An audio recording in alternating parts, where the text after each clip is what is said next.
yang gugus NH2-nya ini nanti akan menghasilkan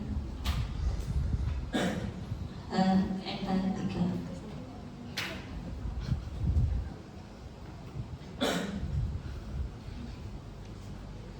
NH3-nya nanti akan masuk ke transport amonia. Ini gambarannya ya.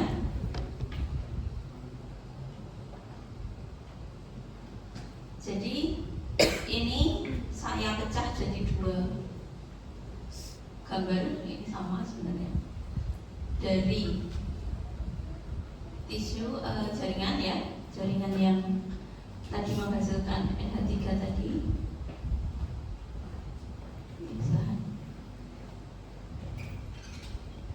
Terus juga dari glutamat nanti masuk ke liver, akan memasuki ke ini ya, transport amonia. NH3-nya akan masuk di sini, nanti akan masuk ke siklus urea. Jadi ditransport dari yang sini, penambahan H2O, dan akan bentuk NH3. Bisa juga dari yang glutamat.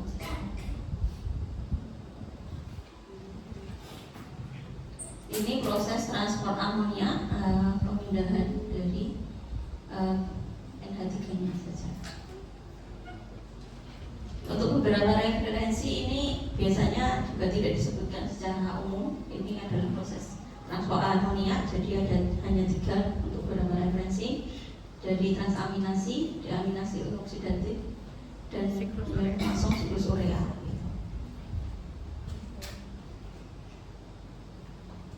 Untuk yang jalur aspartat tadi kan bisa dalam bentuk glutamat atau bisa dari yang aspartat kan. Nah, di sini aspartat nanti akan bisa masuk ke siklus urea ya.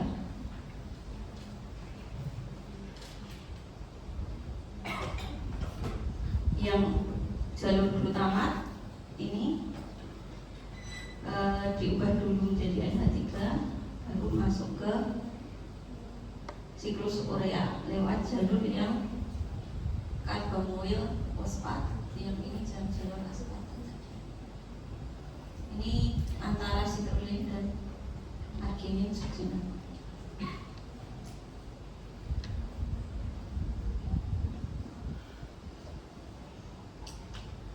Yang keempat, prosesnya adalah siklus urea. Dari amonia tadi akan masuk ke yang karbomoil fosfat. Karbomoil fosfat jadi citrulline, arginin suksinat, arginin, dan ornithin. Nah, di sini akan menghasilkan urea dan nanti akan masuk ke urin.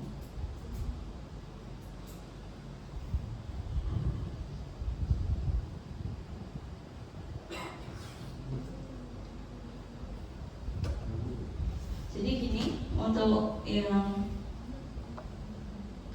karbomoil fosfat ya, ini yang pertama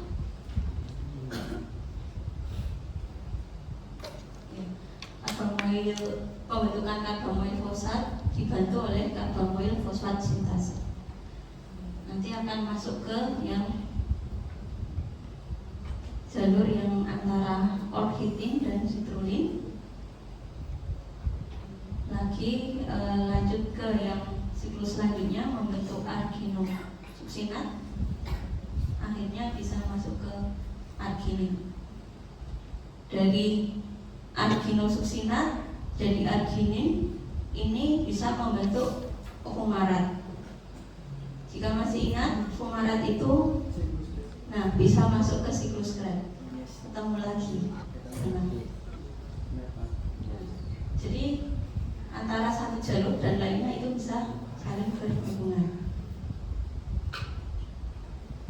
Terus bisa lanjut lagi, namanya siklus akan dia berputar dari arginin jadi ornithin lagi. Ini secara ringkasnya yang tadi fumarat.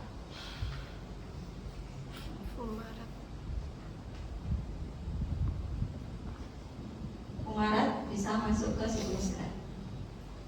Nanti juga beberapa asam amino bisa saling lewat jalur fumarat ini ya untuk sampai membentuk glukosa.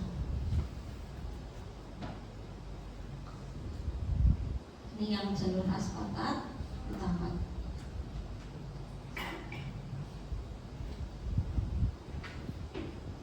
Jika didetailkan dari proses siklus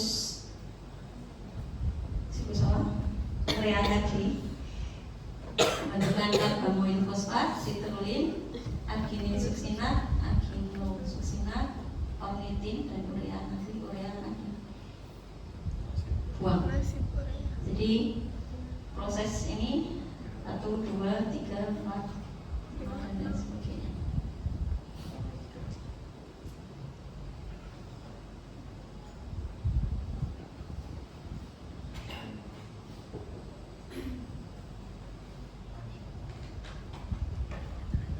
Ya, selanjutnya dari proses tadi yang siklus urea akan dilanjutkan ke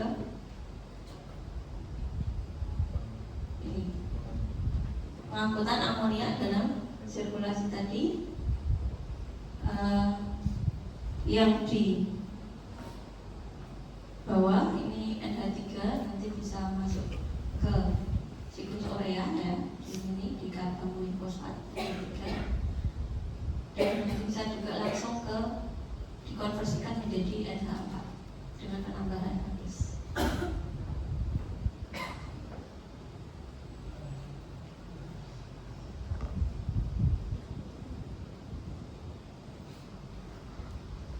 Jadi jika digabungkan proses-prosesnya tadi, jadi seperti ini, asam amino nanti akan dipecah, gugus aminnya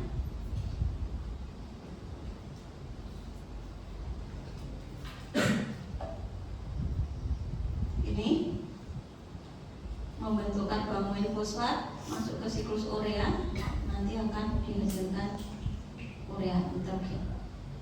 Nah, yang di sini tadi ada salah satunya tadi fumarat ya, nanti akan bersinggungan juga dengan siklus GAT.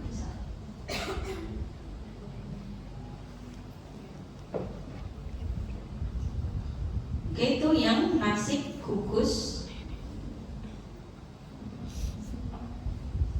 amin. Masih ada satu lagi nasibnya gugus karboksil. Ada pertanyaan dulu yang dari gugus amin tadi?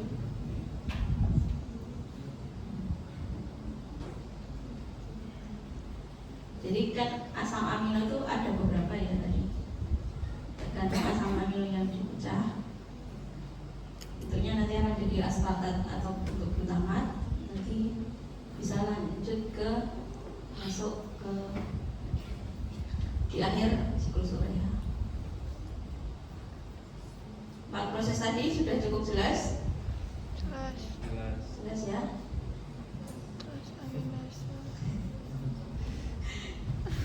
Iya, biokimia. Ya, proses ini kecil-kecil ini tidak langsung kelihatan ya di mata di tubuh kita.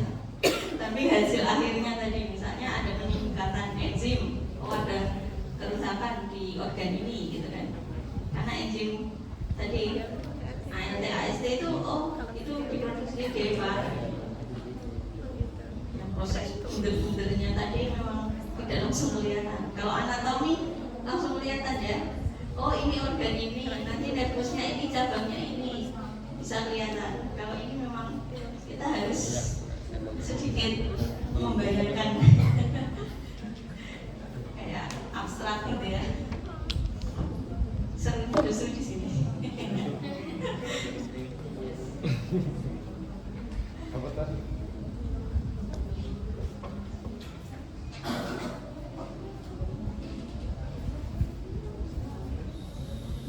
Oke, Bisa lanjutkan. Lanjut ke nasib rangka karbon yang mengandung CHO tadi ya. CHO tadi bisa di katabolisme selanjutnya akan dia akan memasuki ke berbagai jalur ya. Nanti akan membentuk asetil-CoA, asetoasetil-CoA, pirufat, oksaloasetat, fumarat, alfa-ketogutarat, suksinil-CoA. Yang lewat jalur ini itu nanti menjadi ketogenik. Jalur yang ketogenik yang lewat jalur asetil-CoA, asetoasetil-CoA. Masih ingat kemarin yang dari pemecahan asam lemak? Masih enggak? Masih. Nah, itu ketogenik. Jadi lewat jalur yang lemak kemarin.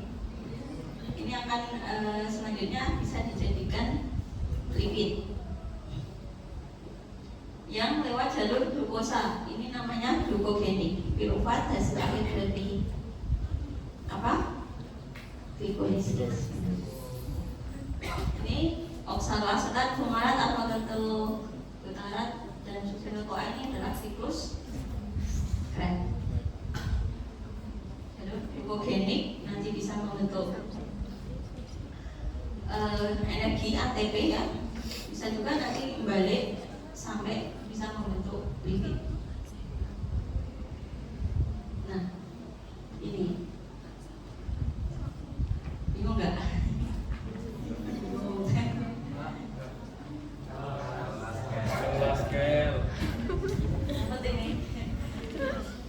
Oke, kita kemarin sudah pelajari yang ini. Sudah ya? Ingat siklus Krebs. Terus yang kuliah saya yang kedua itu membahas lemak. Dari asam lemak jadi ini ya, akhirnya jadi asetil-CoA. Dan yang kemarin juga untuk gliserol dia akan masuk ke jalur yang glikolisis. Oke? Kemarin ini warnanya apa? Biru. Yang ini warnanya oranye.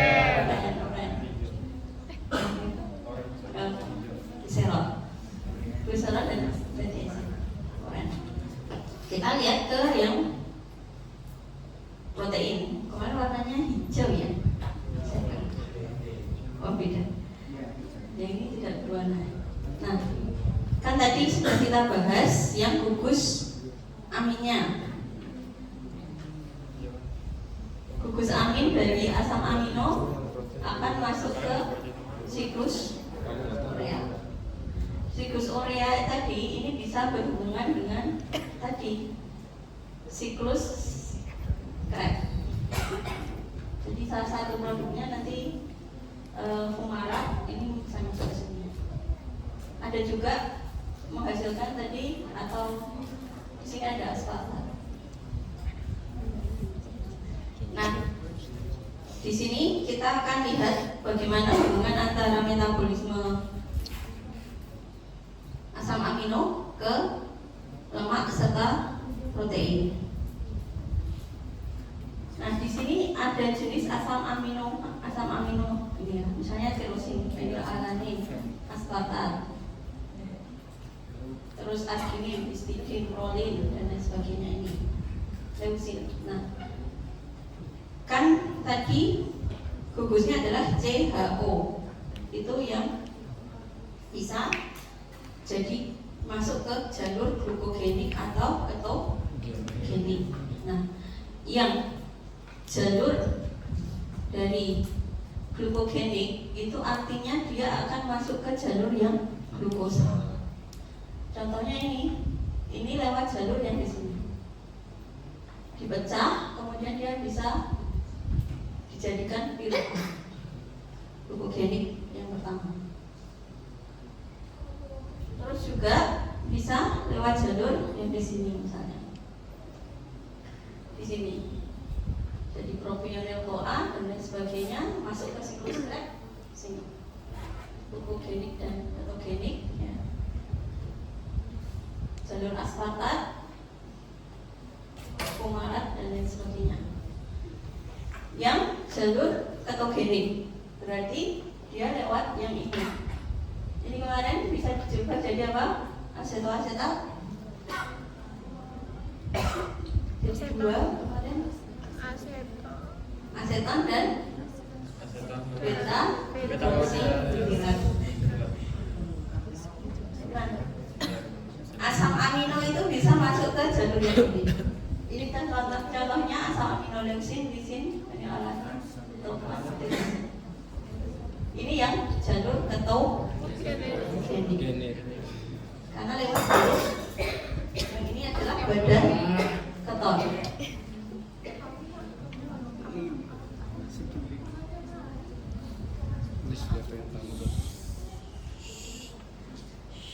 Ini hanya bentuk zoom dari sini ya.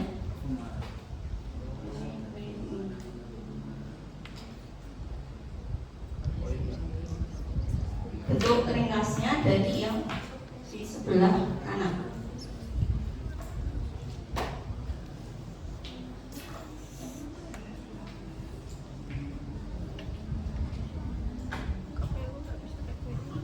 Ini gambar lainnya masih sama dengan yang tadi sebenarnya. Hanya ada asam amino dari buku lain, dari Marx sepertinya.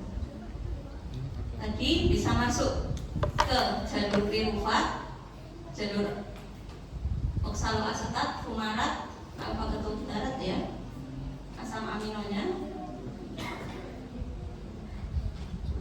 Nah, proses degradasinya bagaimana? Contohnya yang bentuk triptofan. Triptofan nanti akan diubah menjadi, bisa jadi alanin, saya nggak tahu, sistein. Treonin bisa jadi glisin, nanti akan masuk ke jalur ini, nanti akan masuk ke jalur pirufat. Yang arginin, histidin ini masuk ke jalur glutamat. Glutamat bisa diubah jadi alfa ketobutarat, masuk ke siklus Krebs. Yang aspartat, tirosin, ini fenilalanin, jalur fumarat. Ini aspartat dan asparakit, jadi masuk ke oksaloasetat. Yang dari ini valin, treonin, isoleucin, jadi masuk ke jalur succinat. Ini yang atas itu adalah jalur yang glukogenik.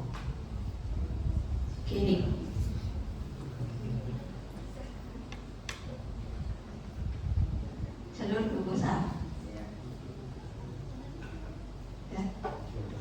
Yang bawah adalah jalur yang ketogenik lewat asetil-CoA atau bisa lewat HMG-CoA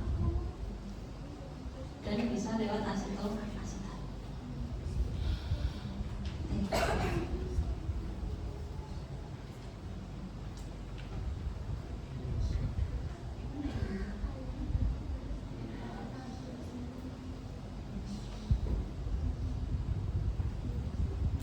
Ini pengangkutannya saja untuk yang jenis asam amino glutamin dan alanin ya.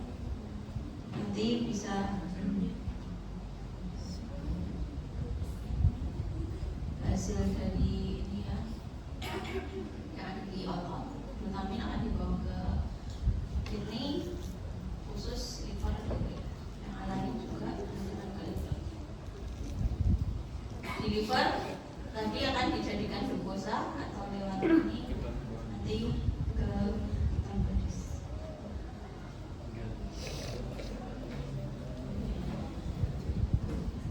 Jadi tadi ya pembagiannya asam amino ada yang sifatnya glukogenik, ketogenik dan glukogenik.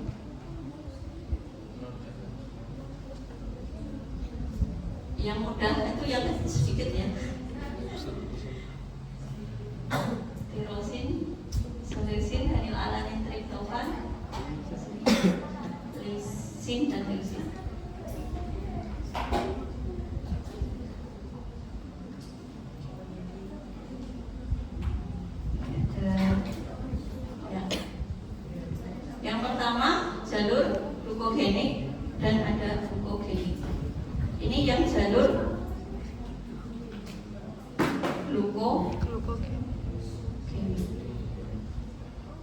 detailnya seperti itu. Lewat jalur yang mana? Lewat jalur yang oksaloasetat. Ada asam amino apa saja di sini? Ada asparagin, aspartat ya, asparagin, aspartat. Jadi oksaloasetat.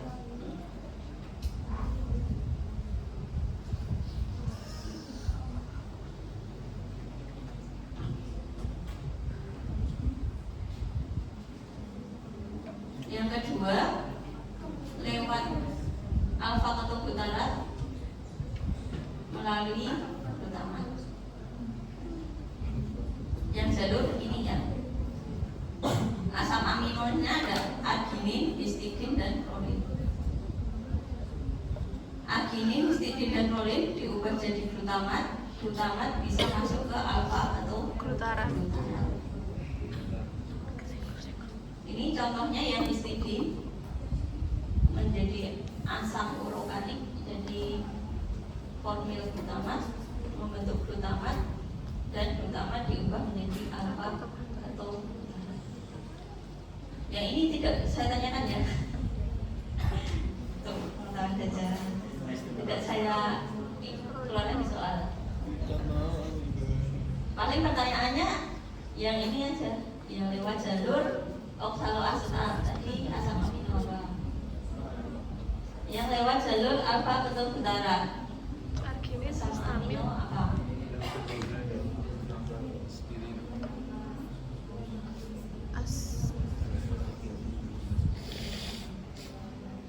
Terus yang ketiga, ini masih yang glukogenik atau ketogenik? Glukogenik, karena jadi pirufat.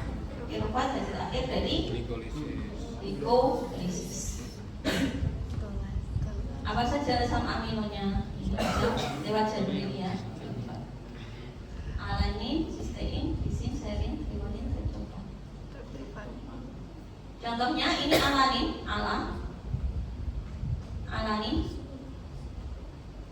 nanti bisa menghasilkan pirufat. Gli atau glisin diubah dulu jadi serin akan membentuk pirufat lewat yang jalur ini. Oke?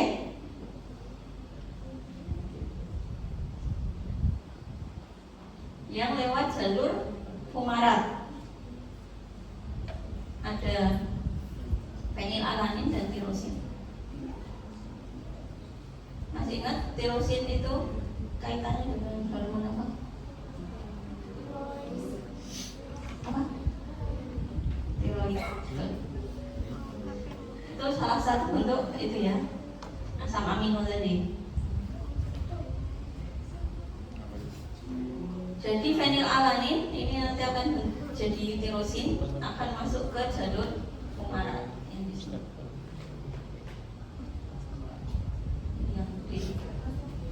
Yang udah tadi yang kita bahas tadi lewat jalur apa? Oksaloasetat, alfa ketobutarat, pirufat, terus jalur fumarat.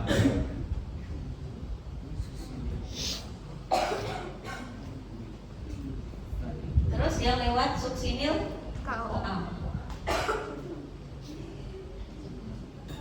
Contohnya di sini metionin ya. Metionin membentuk SEM, membentuk SAH, akhirnya akan membentuk homosistein. Homosistein jadi akhirnya adalah sistein.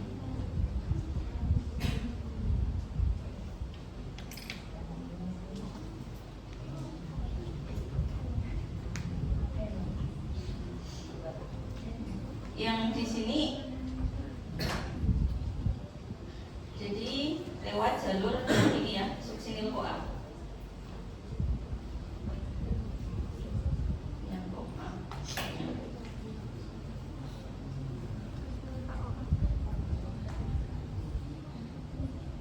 Lewat jalur yang ini, suksinil CoA.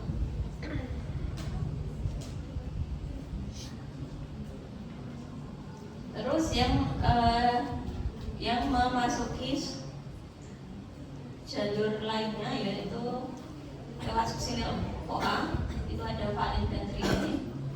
Valin trioni. Oh, yang tadi adalah methionine.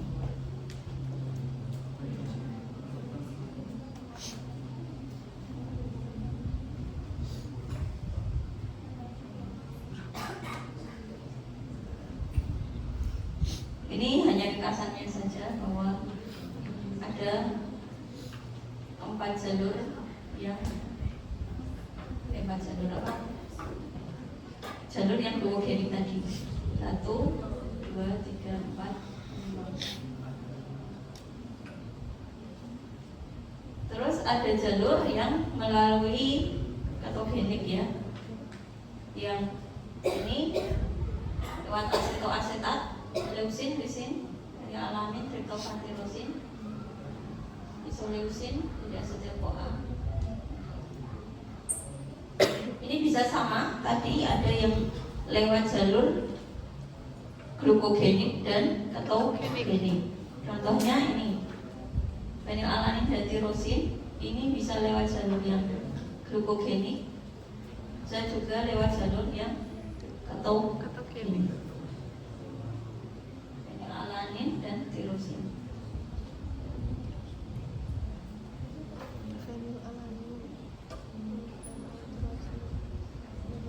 Itu proses pemecahannya.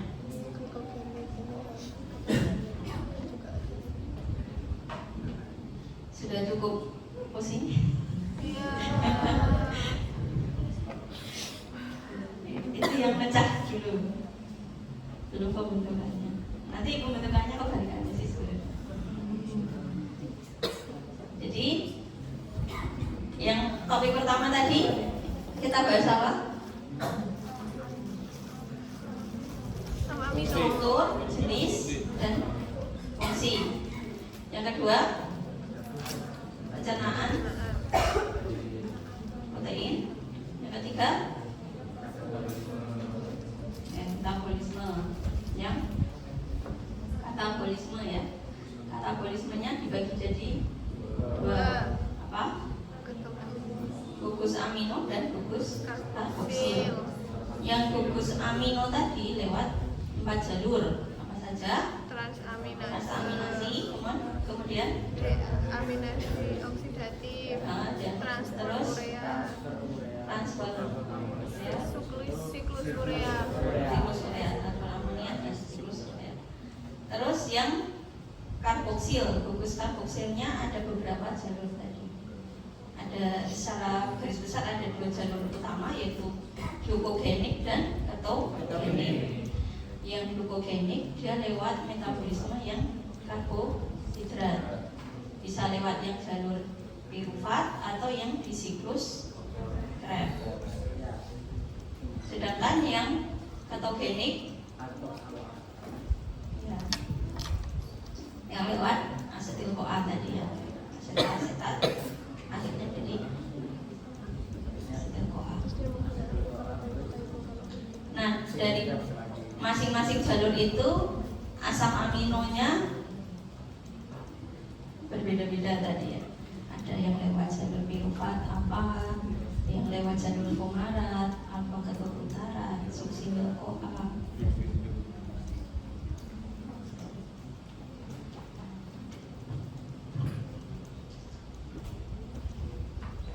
Itu pemecahannya.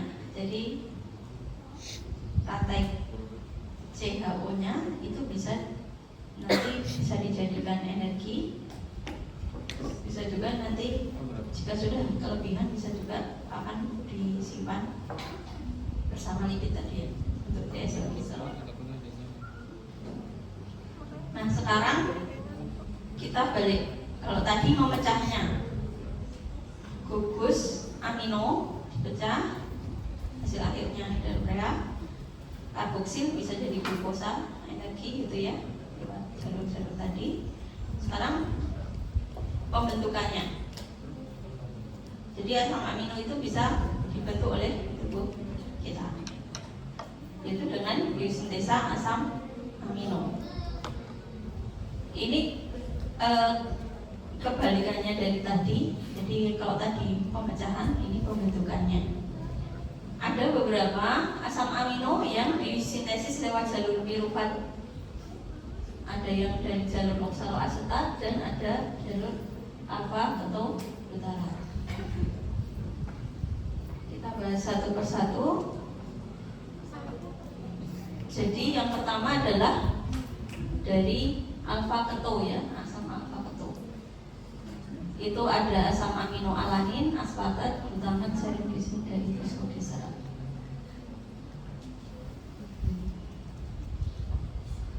Jadi yang di sini tadi alfa ketobutarat, asam aminonya apa saja ini? Transaminasi dari asam alfa keto.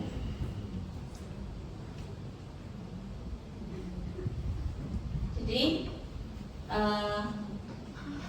ini dari aspartat ini bisa tadi dibentuk dari alfa ketobutarat. Kemudian yang ini alanin, glisin, serin, dan lain sebagainya.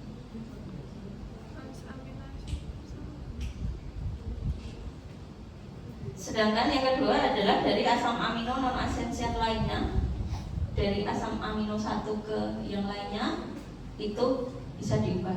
Misalnya yang glutamin dari glutamat, glutamin dari glutamat. Ini cabangnya lagi. Kalau tadi kan yang dari alfa keto, ini yang cabangnya pembentukan asparakin dari aspartat, pembentukan glisin dari serin. Ini pembentukan dari asam amino satu menjadi asam amino lainnya. Yang ketiga ini pembentukan asam amino non esensial dari asam amino esensial. Ini saya singkat ya. AA ini asam amino. Contohnya dari sistein dari metionin dan serin, tirosin dari fenilalanin. Sistein dari serin dan metionin, tirosin dari fenilalanin. Jadi yang bisa dibentuk oleh tubuh kita itu asam amino non esensial. Itu bisa konversi langsung dari tubuh asam amino yang ada di tubuh kita, ada bisa dia dari asam amino luar gitu ya.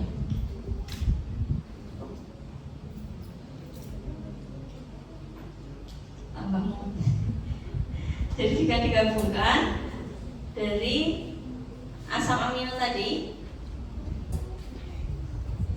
ini kalau tadi lewat jalur apa, ini kebalikannya, membentuk asam amino apa. Misalnya ini prolin dari glutamat, gitu. Dari suksinil CoA nanti bisa jadi tirosin, bisa jadi metionin, dan lain sebagainya. Terus asam amino tersebut bisa diubah menjadi produk khusus yaitu porfirin, nanti di blok 2.1 ya, hematologi. Porfirin di blok hematologi, neurotransmitter, hormon, porfirin. Terus yang mengandung nitrogen lainnya ada katekolamin, vitamin, serotonin, gelatin, dan melanin.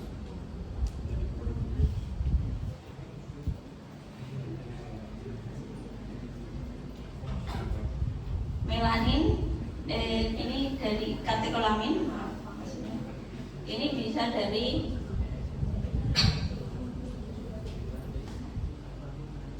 katekolamin dari tirosin ya, turunan dari tirosin. Ini histamin ini biasanya meningkat pada keadaan gatal-gatal gitu ya, histaminnya meningkat. Nanti obatnya antihistamin. alergi atau gatal gitu. Itu bisa dibentuk dari asam amino histidin membentuk histamin. Serotonin ini bisa dari triptofan, asam aminonya.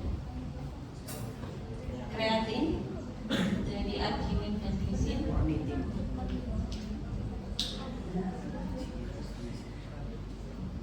Itu yang asam amino. Jadi kalau yang biosintesa tadi dia kebalikan dari katabolismenya. Jadi dari produk yang bisa dari karbohidrat atau lemak itu bisa jadi protein gitu. Atau dia bisa dari asam amino yang kita makan. Asam amino esensial lewat jalur apa saja. Oke, yang terakhir ini masih 10 saja. Pemecahan dari purin. Purin ini dari salah satu asam nukleat. Purin akan mengalami anabolisme dan katabolisme. Untuk anabolismenya ada jalur de novo dan ada salvage pathway. Untuk katabolismenya ini nanti akan jadi asam urat. Pernah dengar asam urat? Nah, ya. Gejalanya apa kalau asam urat?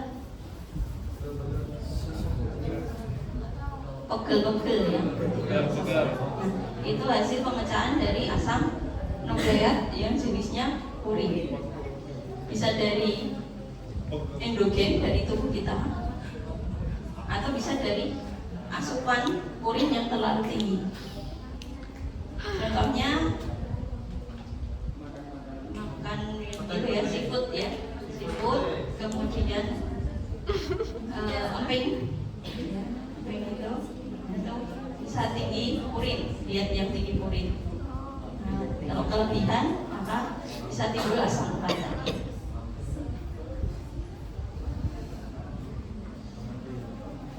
Oke, untuk purin ini ada anabolisme. Anabolisme dibagi dua, jalur de novo dan ada jalur salvage pathway. Untuk jalur de novo dia dari ribosa 5 fosfat dan ATP jadi PRPP bersama glutamin ditambahkan glisin dan lainnya membentuk IMP. IMP hasil akhirnya adalah nanti bisa DADP dan DGDP. Nanti akan membentuk suatu DNA dan RNA. Jadi anabolisme kan tadi dari yang sederhana menjadi bentuk yang kompleks ya. Ribosa 5 fosfat masih ingat itu hasil dari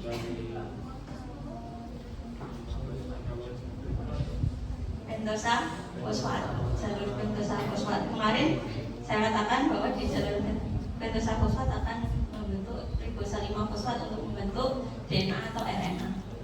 Nah, lanjutannya ini ceritanya. Dia yang dari jalur karbohidrat itu dihasilkan ribosa 5 fosfat, kemudian ditambahkan asam nukleat lainnya dan asam amino ya. Ada glutamin, glisin, kemudian dari penambahan tersebut akhirnya nanti akan bentuk IMP jadi AMP dan GMP, dan nanti akhirnya akan dibentuk RNA dan DNA. Ini yang jalur de novo. Ini ya, IMP ini ada, jadi yang ininya nggak usah dibahas detailnya. IMP de novo dari cincin purin menjadi IMP. Ini proses detailnya bagaimana dari yang ribosa 5 fosfat ditambahkan beberapa asam amino tadi, glutamin, glisin dan lain sebagainya, hingga akhirnya akan membentuk suatu DNA dan RNA. Saya tanyakan juga ini.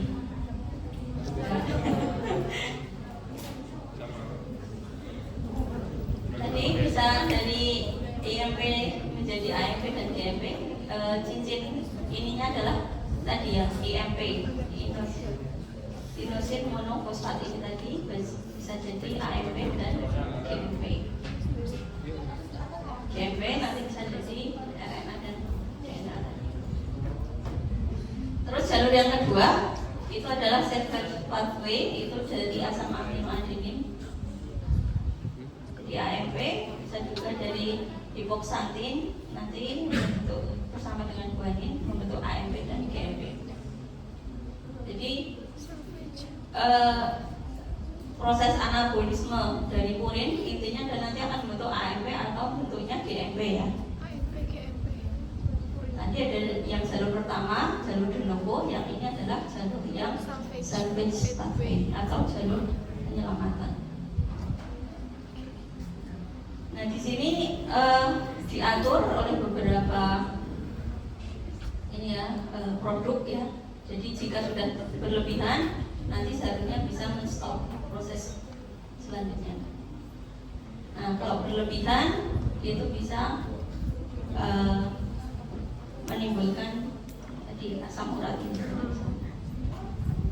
Ini proses katabolismenya, purin ada jenisnya yang adenin dan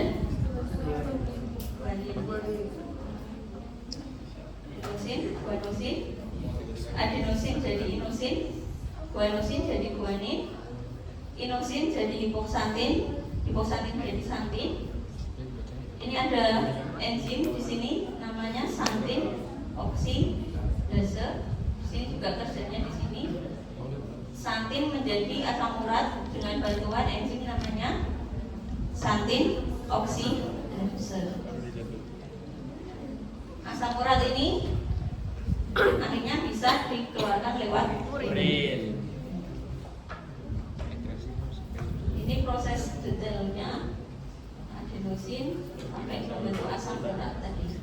Inosin jadi hipoksantin. Di sini ada XO jadi santin oksidase tadi. Nah ini kerja dari obat anti asam urat ya. Nanti dia akan menghambat dari kerja enzim XO tadi. Contohnya allopurinol, ini obat anti asam urat. Dia menghambat kerja enzim santin oksidase sehingga nanti asam uratnya tidak dibentuk terlalu banyak. Nah, ini hubungan antara biokimia dan farmakologi ya. Jadi sebagai basic, oh ini strukturnya enzimnya seperti ini. Kemudian obat meniru struktur dari enzim tadi, dia bersaing ke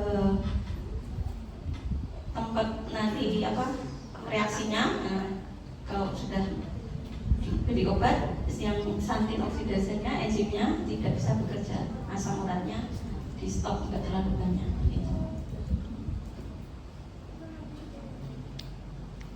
Jadi asam urat ini bisa nanti larut ke air ya, jadi dia bisa dikeluarkan lewat urin. Kalau pada keadaan normal itu bisa dikeluarkan semua ya, tetapi pada peningkatan tadi asam urat di darah itu namanya uricemia ya, jadi asam urat.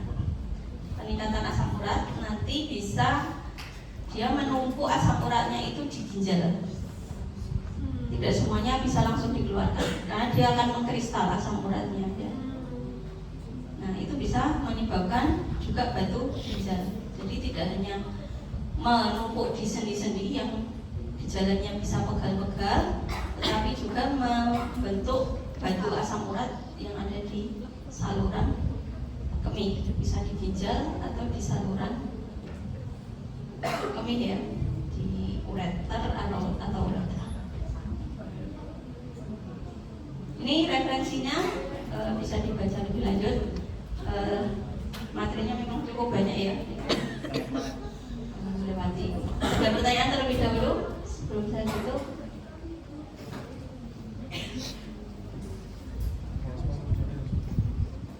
Belum. Oke. Terima kasih semuanya atas perhatiannya. Mari kita tutup. pertama ini